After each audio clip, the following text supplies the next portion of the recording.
بلوچستان کے ساحلی شہر گوادر سے گدروشیا پوائنٹ کے نمائندے عبیداللہ بلوچ کی رپورٹ کے مطابق مدرسہ اسلامیہ مطلع العلوم شمبے اسماعیل میں ختم بخاری شریف اور دستار تفسیر کی تقریب کا انعقاد کیا گیا۔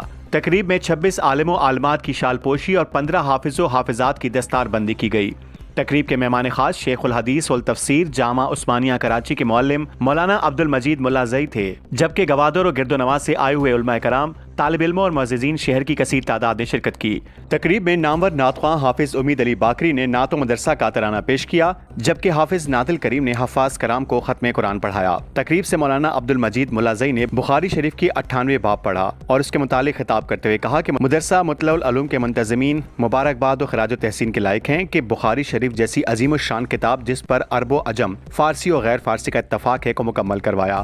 انہوں نے کہا کہ گوادر میں بخاری شریف کا مکمل ہونا گوادر کے لیے بڑی عزت کا مقام ہے۔ صحیح بخاری قرآن مجید کے بعد دوسری صحیح کتاب ہے۔ انہوں نے کہا کہ امام بخاری نے یہ کتاب گھر اور دفتر میں بیٹھ کر نہیں لکھی بلکہ ایک مقدس مقام میں بیٹھ کر لکھی ہے۔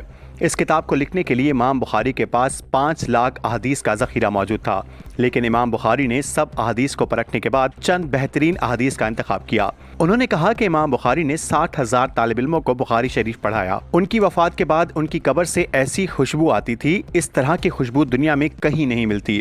انہوں نے کہا کہ ہر کامیاب مرد کے پیچھے ایک کامیاب عورت کی محنت شامل ہوتی ہے۔ اگر عورتیں دیندار ہوں گی تو ان کی اولادیں بھی دیندار ہوں گی۔ تقریب میں مدرسہ مطلع العلوم کے معلم استاد الحدیث مولانا ندیم جان نے مدرسے کے بارے میں بتاتے ہوئے کہا کہ بنیادی طور پر اس مدرسے کی سنگ بنیاد 1983 میں سور گدل کے مقام پر رکھی گئی، جس کے پہلے محتمم مولانا محمد ابراہیم تھے۔ مولانا محمد ابراہیم کی فوتگی کے بعد 21 مئی 2001 کو مدرسے کو مولانا عبد الحمید انقلابی کے حوالے کیا گیا، جبکہ شمبے اسماعیل گوادر میں مدرسے کی بنیاد 2003 کو رکھی گئی۔